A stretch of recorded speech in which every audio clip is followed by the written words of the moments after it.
Okay, so I'm officially recording now, and I want to be the first to welcome you to the Myths of Multitasking workshop presented by me. My name is Courtney Irish.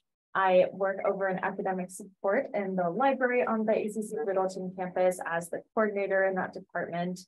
And I have between 30 and 45 minutes of content planned. I know this is scheduled for an hour, but just depending on the number of participants, et cetera, we might get through the content a little bit more quickly than that.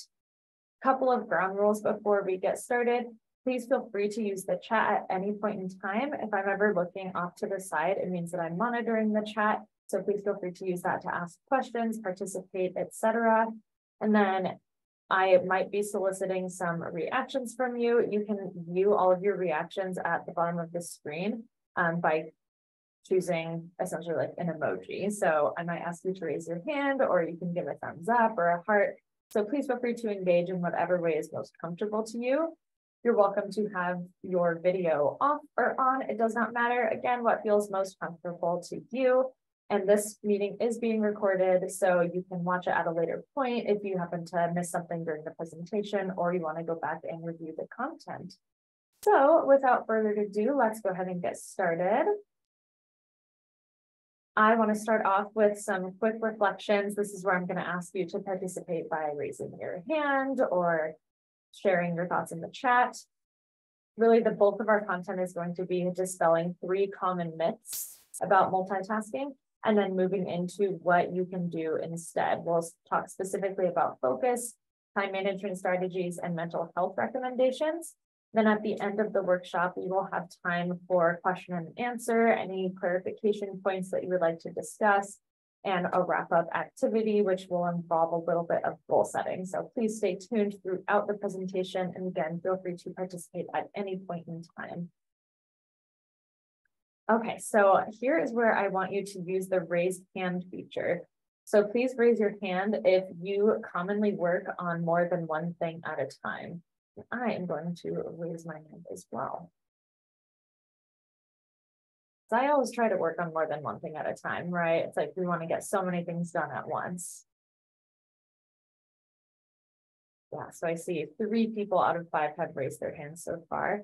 And then whenever you're done raising your hand, you can just go back to reactions and click lower hand.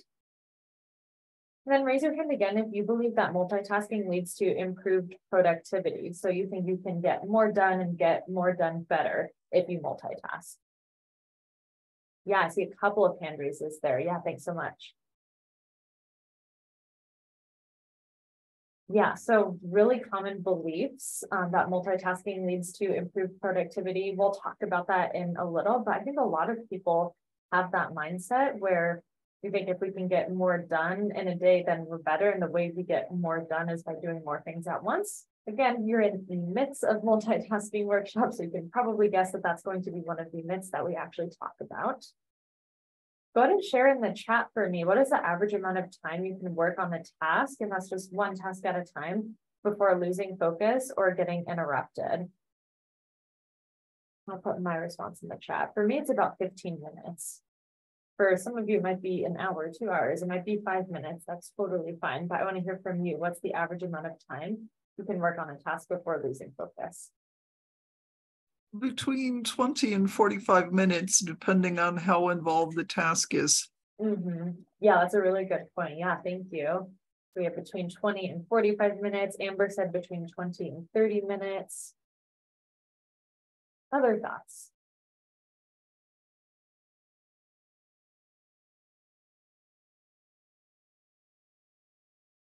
And if not, that's totally fine. And then a couple of other questions. What types of apps or social media do you tend to have open while you study? For me, I really am into Snapchat. So like oftentimes I'll have Snapchat open. YouTube, that's a big one. Facebook, a big one. Absolutely.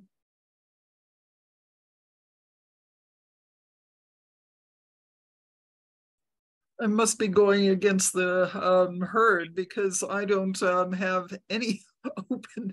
Wow. That's amazing. What's your secret? Well, I suppose that I'm not that involved in social media might be one reason, but I might be interrupted by a phone call or a text message, but that's slightly different. Mhm. Yeah, so maybe just having your phone kind of by you whenever you're studying or working on a task, and then that might interrupt you, even though you're not necessarily the one causing the interruption. Yeah, that makes sense. Yeah, thanks for sharing your current patterns and habits.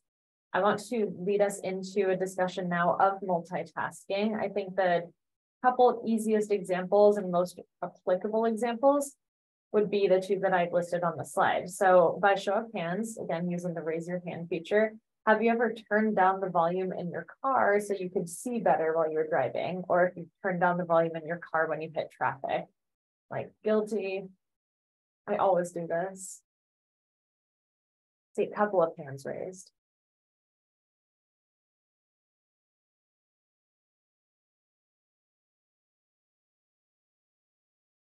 What about, have you ever talked about something with a friend who was looking at their phone and then had to repeat yourself? Yeah, see, someone else raised their hand too. So I'm like, 3 or 5 people have raised their hands. Yeah, this has definitely happened to me a lot, right? So I'm talking to someone, whether it's at work or in my personal life, and we're working on a project together, we're trying to have a conversation, and they're looking at their phone. And then they look up from their phone and they're like, what? Sorry, did you say something? It's like, yeah, and then you have to repeat everything that you just said. This is a really, really keen illustration of the idea of the myth of multitasking. So let's move on to what some common myths about multitasking are. So the first myth is that multitasking is possible. Multitasking is actually not possible, as illustrated with those couple of examples. We'll get into why, but biggest takeaway, even with the other two myths I'm going to go through, I want you to take away that multitasking is not actually possible, no matter how hard we want it to be possible, no matter how hard we try. Multitasking is actually just task switching or switch tasking. You might hear it called either thing. And what this is, as a practical definition, is moving back and forth between multiple tasks very quickly. So maybe that's you're looking at your phone, and then you're responding to someone in a conversation, and then you're going to go type an email, and then maybe you might study a flashcard. You're not really doing all 4 things at the same time. You're doing each one in succession. So let's break that down a little bit more. Why is multitasking not actually possible? So think about the enormous quantity of information that our brains have to take in every second of every day. If you're sitting at a desk right now, you probably have daylight coming in. Maybe you have an overhead light. Maybe you have some white noise in the background. Maybe you have a computer fan. My computer fan is really loud. Are you also paying attention to the fact you might be sitting in a chair? How does that chair feel? What about your clothes? Like, there's a lot of information that is coming into our 5+ senses at any given point. And our brains are tasked with having to select what is most important to pay attention to, which is a good thing, right? It would be super overwhelming if we had all of this sensory information coming in at one point and we had to pay attention to all of it. That would get very overwhelming and very taxing very quickly. So selecting what to pay attention to is technically an evolutionary advantage, but here's where it comes at the cost of only being capable of paying active attention to one thing at a time. So I also want you to take away this idea that multitasking is fundamentally an attention issue and not a skill issue. Just because you feel like you can't multitask doesn't mean that you are not talented, does not mean that you are not skilled in your discipline or whatever it is you're working on. It's actually just because that's the way your brain was designed. So there's nothing wrong with multitasking not being possible. Now I want to pause here before I move into the other two myths for any questions, because the other two myths do build off of this one that I've just gone through. So what thoughts, what reflections, what questions do you all have? And you can either unmute or share your thoughts in the chat.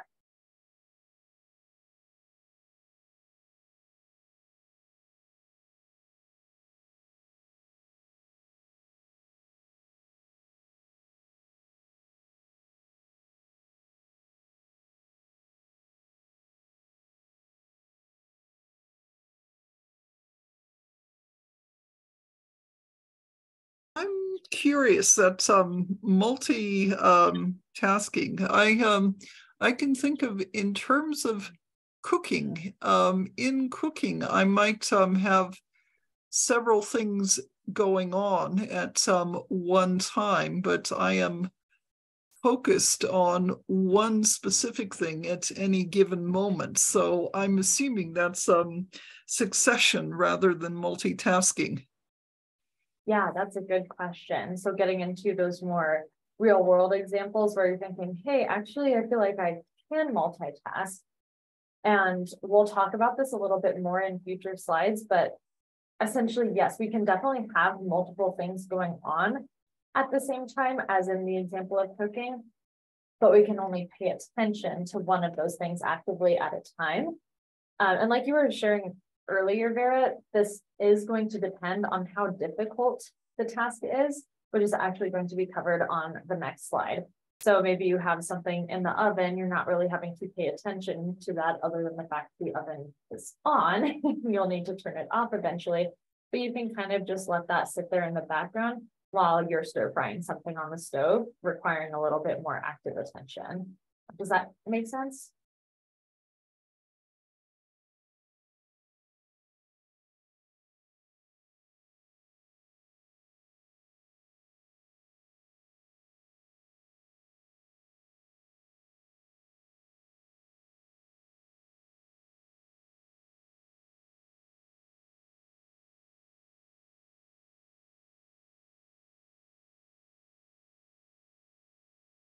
No.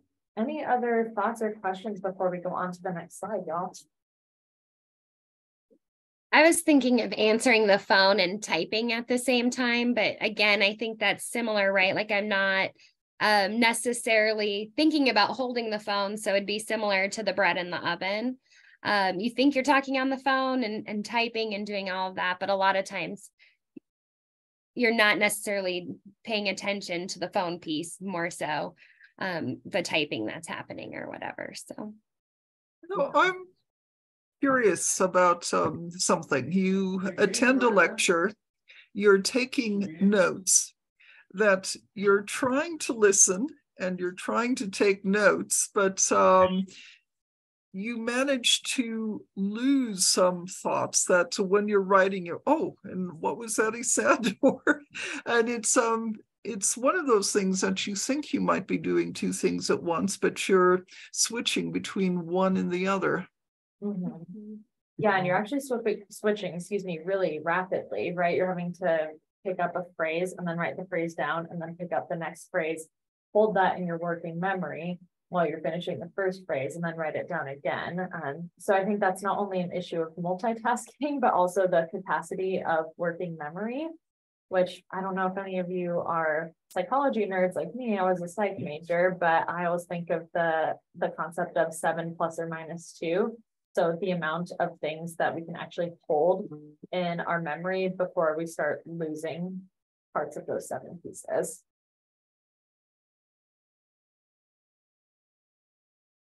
I could talk about it all day. I think it's fascinating.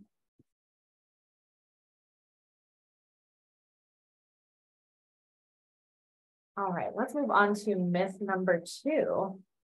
So myth number 2 is that multitasking helps you get more done, which I think, as illustrated in the introduction activity, is what a lot of people believe.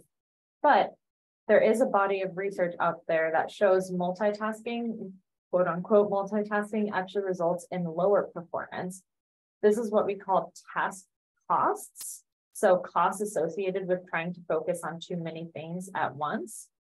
This is not only going to be for one of the tasks that you're trying to work on, but both or all of the tasks that you're trying to work on at the same time. You're not just going to have lower performance in one area, it's going to be in all of the areas that you're trying to work on. And then here, this next bullet point is what we were talking about a little bit earlier. So how well you can perform on each task does depend on how difficult each task is. So for example, it's easy to tune out someone talking to you and work on a paper at the same time. Or it's easy to tune out someone talking while you're trying to scroll through your Instagram reels or your TikTok reels. Both of those or excuse me, one of those tasks is easier to pay attention to than the other. And so that other one just gets kind of shoved to the back burner. Again, you can still hear what is being said to you, but you're more attuned to one task. In this example, working on your paper compared to the other, which would be having a conversation. And Amber was actually reminding me when she shared about talking on the phone and texting at the same time. Sometimes I've had to have a conversation with someone and then be writing something down at the same time. And then I'll find myself writing down what the person was just saying because my brain is so focused on the conversation compared to the writing. So again, it's we see the deficits in both areas, but you might find yourself paying way more attention to one thing than the other. It might be difficult to have a conversation with someone and work on paper at the same time. If you're trying to do both of those tasks well, you'll see that it's not possible. One of those has got to slip, and likely both of those are going to slip. It's better to focus on just one thing at a time.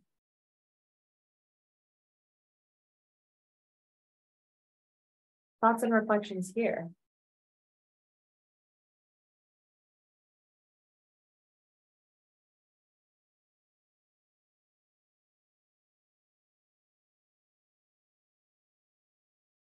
I'm curious, do you have any thoughts on if it's actually difficult to do two things at a time? Well, let's say in a lecture and you're finding that you might have missed a point or something. Do you just listen to the lecture and record it and then make notes afterwards, or what do you suggest? Mm-hmm. Yeah, so this is getting more into the tips side of things, but I do want to give a plug to our Disability Access Services office on campus. There is a device out there. It's like a note-taking device that actually records in real time what the instructor is saying as you are writing down your notes. It's super cool. So you can be taking notes and listening to your instructor. And then if you miss a point, then you can go back to that particular point in the lecture, hit play on your pen, and then you'll be able to hear back in real time what the instructor was talking about. So that is something through Disability Access Services. We have a Disability Access Services technologist, and she can help get you set up with that for any of your courses if that's something that you think you might be interested in.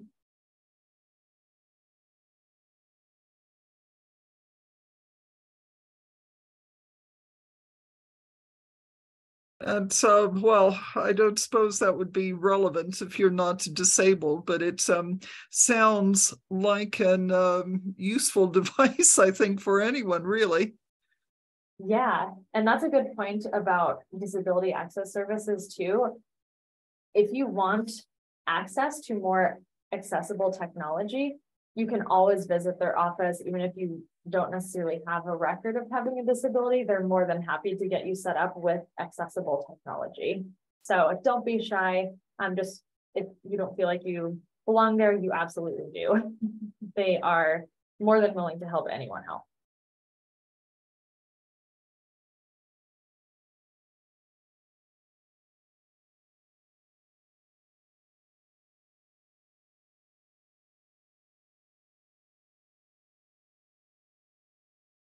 All right, so let's go on to our third and final myth about multitasking.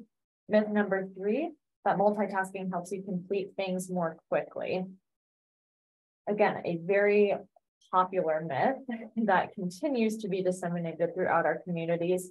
However, multitasking actually decreases how well you can focus, and it results in lower efficiency.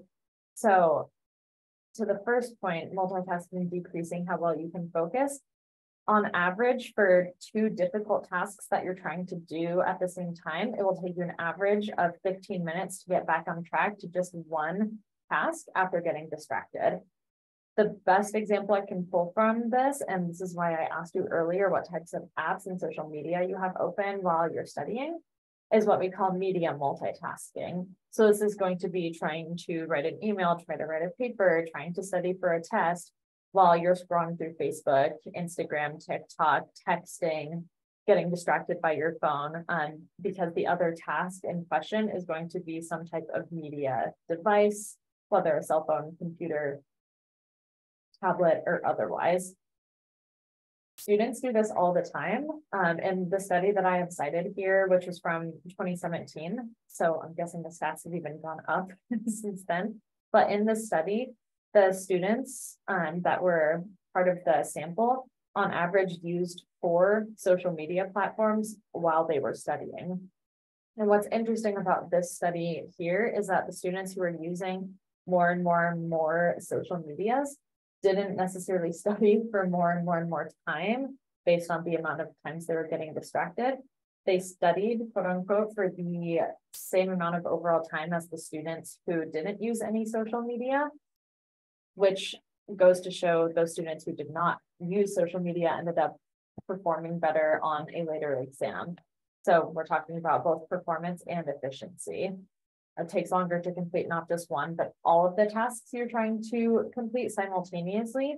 This is, again, is going to be an example of a task cost, that definition that we introduced on the previous slide.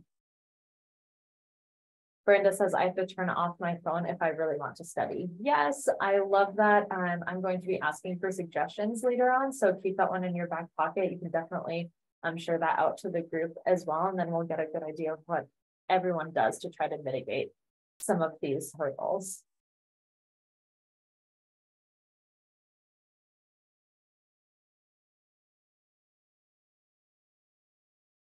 What else are y'all thinking at this point? This is the third and final myth. So the next part of the presentation is, what can we actually do about this?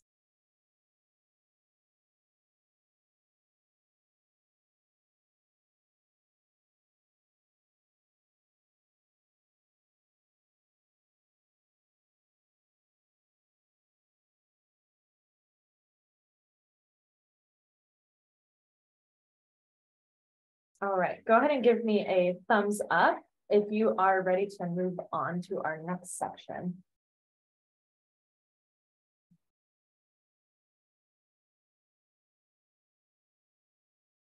Okay, fabulous. That's everyone. So let's go on to what can I do instead, which is probably why you are here in the first place. We definitely want to spend a little bit more time focusing on this rather than the myths themselves. So first, I want to talk about focus. This might sound obvious, but pay attention and take note of what you're paying attention to. I talked about working memory a little bit earlier. Keep in mind that it takes about 8 seconds of dedicated focus to process a piece of information into your working memory. The capacity of our working memory is 7 ± 2, so between 5 and 9 items at a time. So really pay attention to what it is you want to focus on and pay special attention to that one thing. There's also a couple of apps and Google Chrome extensions that exist out there if you want to limit the amount of access that you give yourself to different platforms as you're studying and as you're working.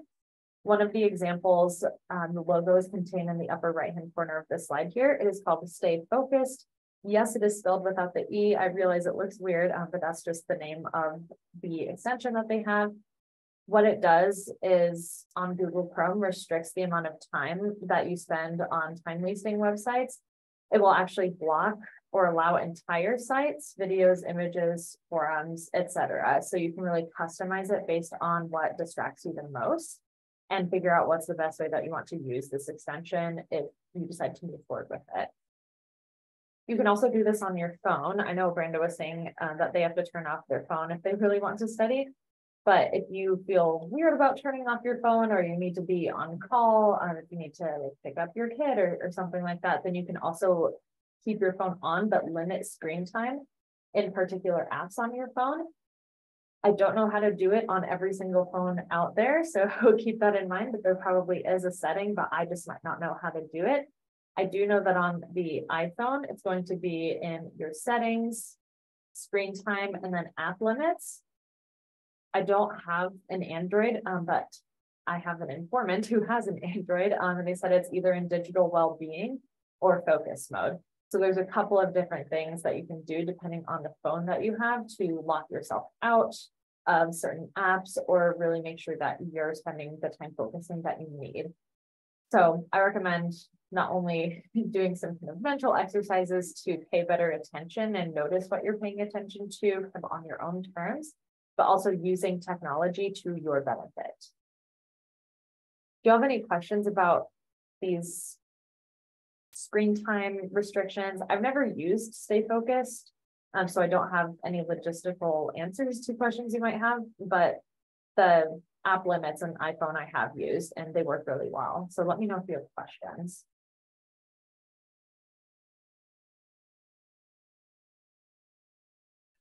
Stay Focused is an app, did you say? Or where do you find this? So on Google Chrome, it's actually a Google Chrome extension. So what I would do is just Google Stay Focused in Google Chrome. Make sure you're in the Google Chrome browser, and then you'll click on it, and then there will be an option that says add extension. And then you can customize it from there. Oh, I see. I'm sorry, I misunderstood that you mentioned something about mental exercises to see what you're focusing on. And I assume that this was Stay Focused, but I'm assuming that's something else. So Stay Focused is the Google Chrome extension. When I was talking about mental exercises, I was more so just challenging you to pay attention to what you're thinking about and what you're giving the most focus to as information is coming into your system. So really focusing on that first bullet point there. So you can think about what you think about, being metacognitive, and you can also use these technology tools.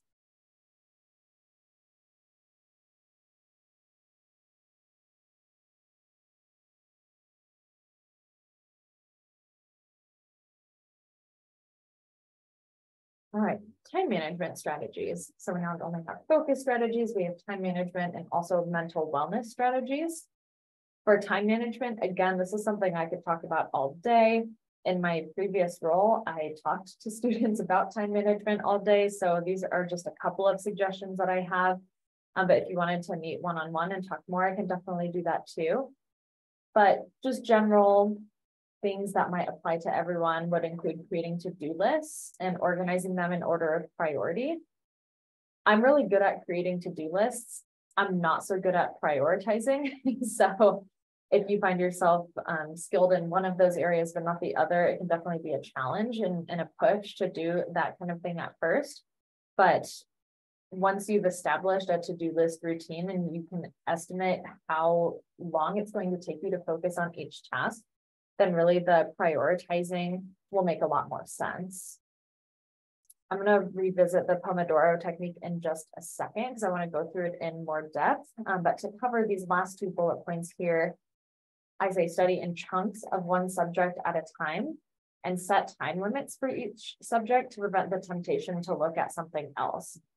So as we've talked about time management, as we've talked about multitasking, keeping in mind that we can really only focus on one difficult task at a time, it's important that we're studying one subject at a time. We're not trying to go back and forth between English and math and chemistry and psychology. Like, we really want to set a time limit, maybe 30 minutes, maybe 2 hours. It's going to depend on you as a student. But then setting those limits and really only focusing on that one area until you're ready to move on to something else. I also do recommend setting time limits because sometimes we might get a little bit bored with one subject. In full transparency, if you told me I had to study chemistry all day, that would not make me very happy.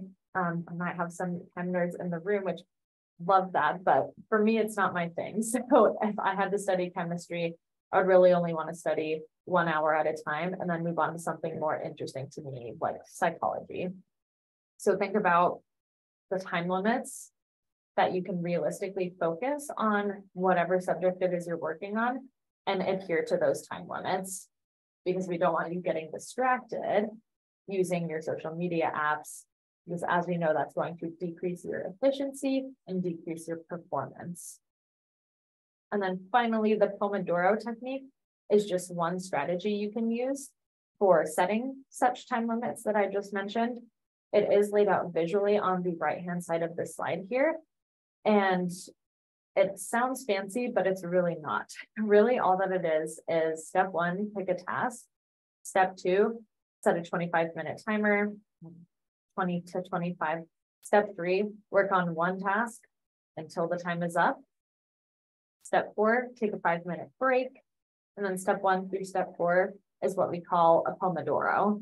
I don't know why it's called that. It's probably named after some person who came up with it. I don't know why it's called that, but a Pomodoro is essentially one 25-minute task block and one 5-minute break. Step 5 is every 4 Pomodoros. So that's going to be what, 100 minutes. Take a longer 15 to 30-minute break.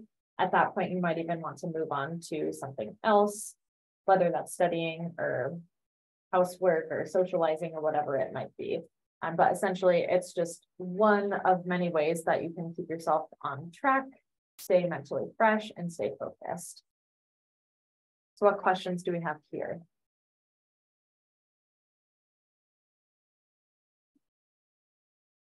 I was curious that you mentioned that determine how long to focus on the task. So I'm assuming you just decide it's 25 minutes rather than you think it will take you only 25 minutes to do. That I guess my question is based on that.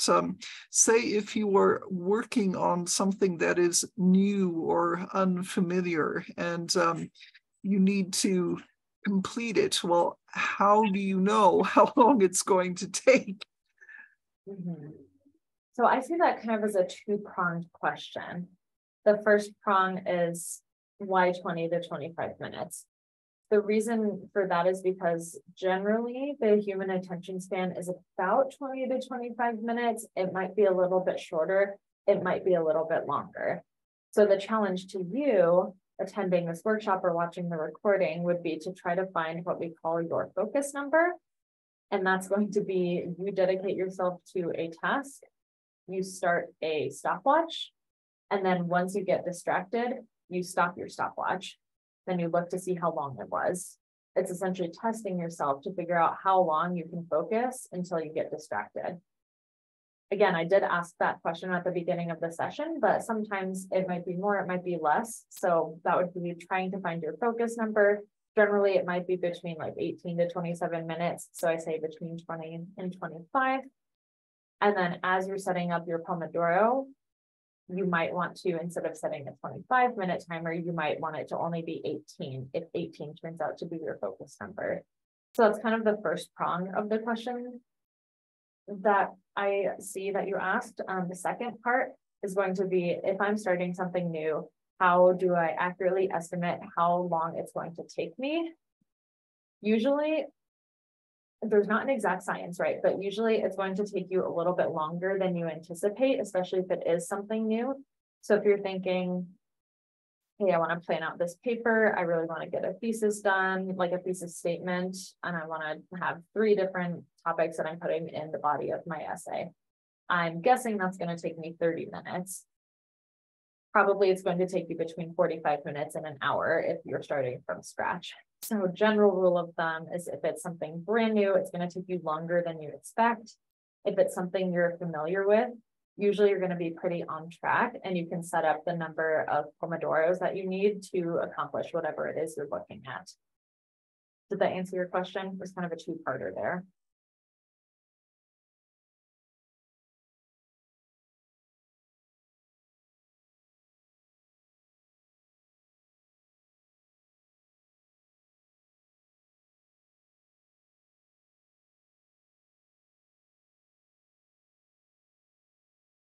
And then Brenda says it depends on my mood. If that ain't good for you.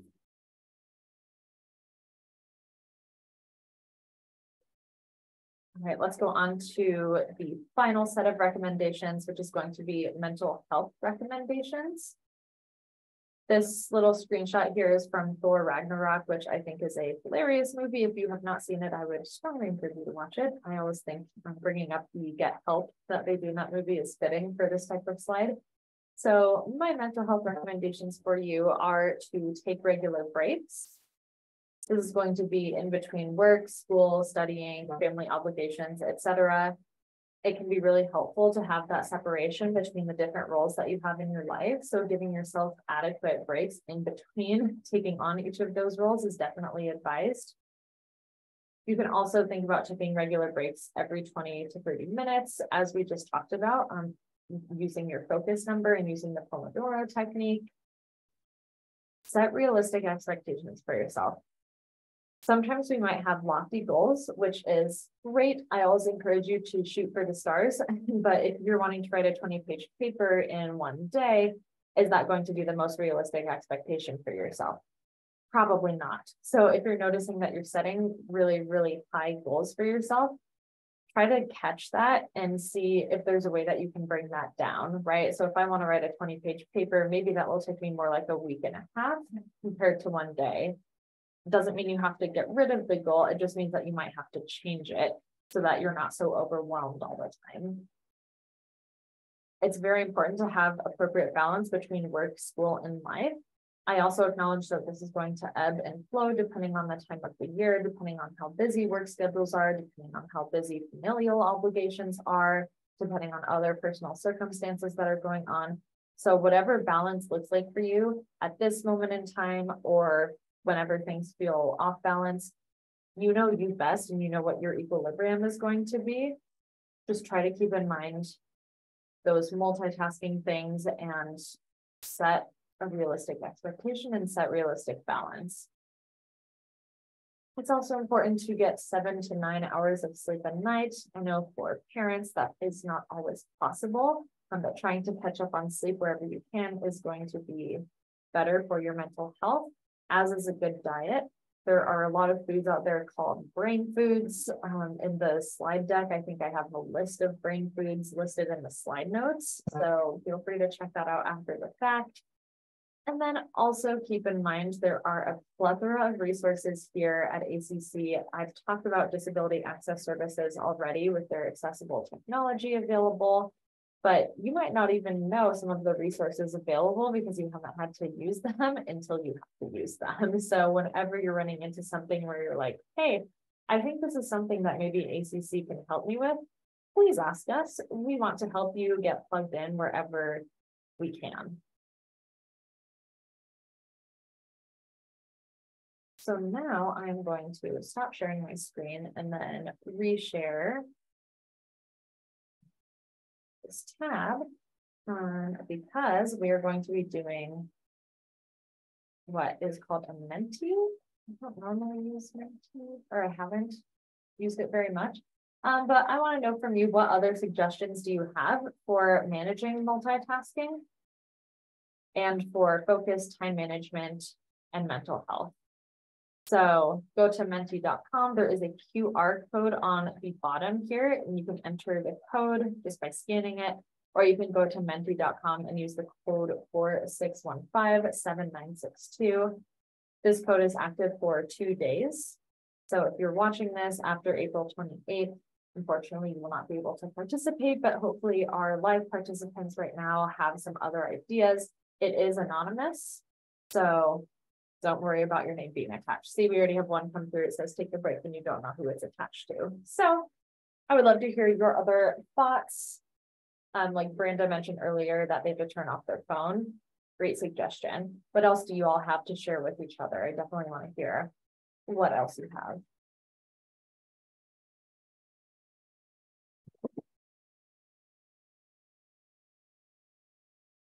Turn off the phone, switch the phone to silent. I know that sometimes I will be expecting calls or some sort of communication, so my phone will vibrate, and so I know it's time to check, but otherwise I can remain focused on whatever it is I need to do.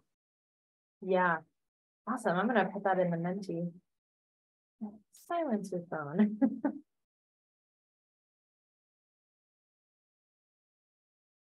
There we go, silence your phone. See, it's like making it into a word cloud. I think it's very fun.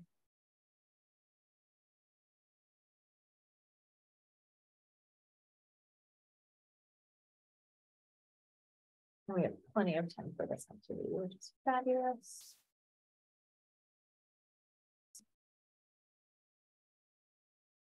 Sometimes well, especially at work, I'll shut my door to stay focused. Okay, so like setting physical boundaries. Mm-hmm. Love that. Do a little at a time. Yes, so key.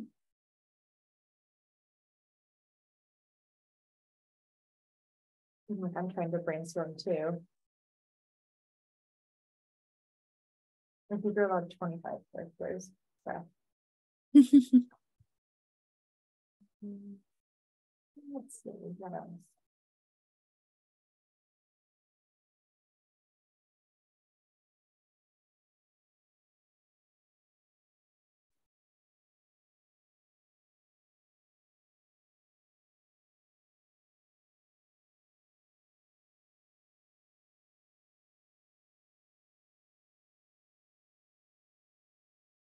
I just tried to enter and it didn't let me, so I have to start over.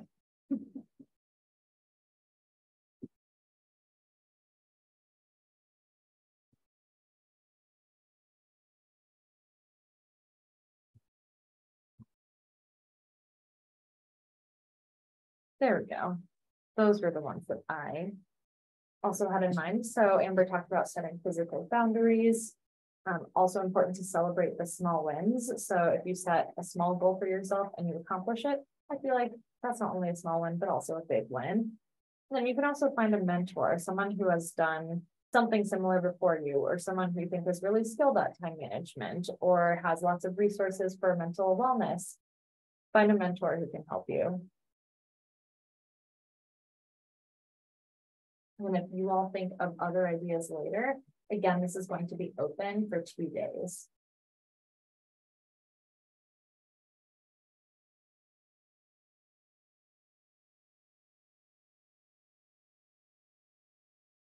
Let's get back to this. Or not. Oh, here it does that. Hold on just a second, y'all. I have to refresh the page, right? Nice.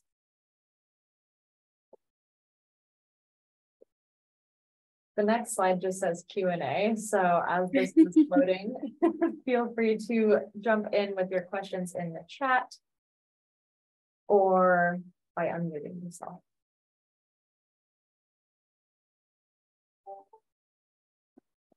Thank you, Courtney, for taking the time to go over this with us today.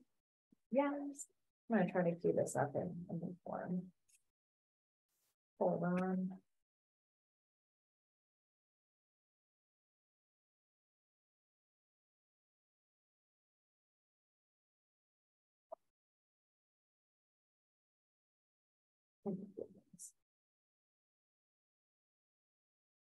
Here we go. Okay, here it is, officially Q&A.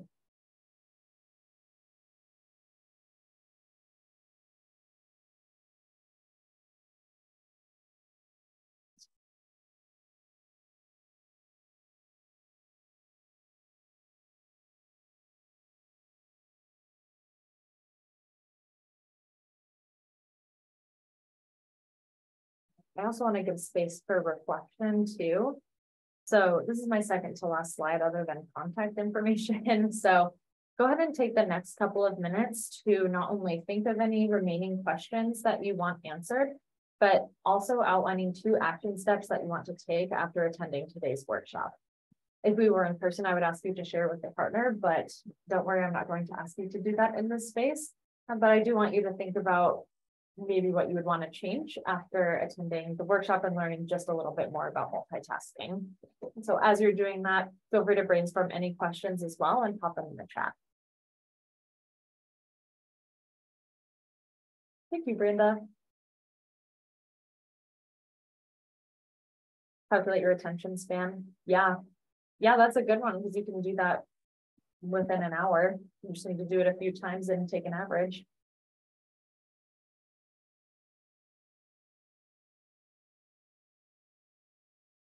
Self-motivate. Yeah, so trying to find that intrinsic motivation. That can be hard. I think, Humberto, you could also think about trying to find an accountability partner too. So someone who's going to help you stay motivated and remind you that, hey, maybe you should be studying, or hey, did you accomplish your goals for today? That's another way that you can work on motivation as well.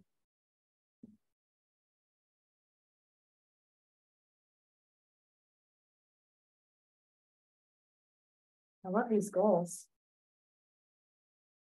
You're welcome.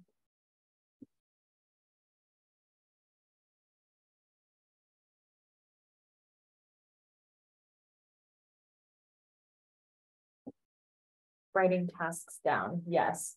Yeah, like I was mentioning earlier, I'm really good at writing things down, but I'm not good at prioritizing.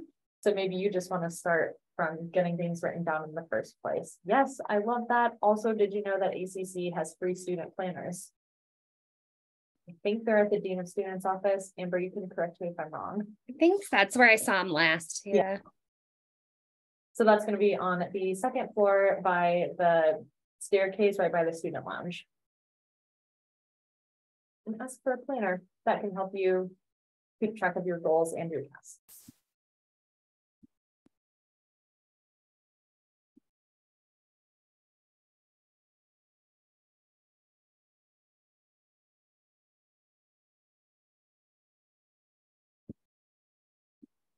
All right, and I do want to make sure I throw my contact information up on the screen here so that you have plenty of time to screenshot it or write it down or whatever it is you want to do with it.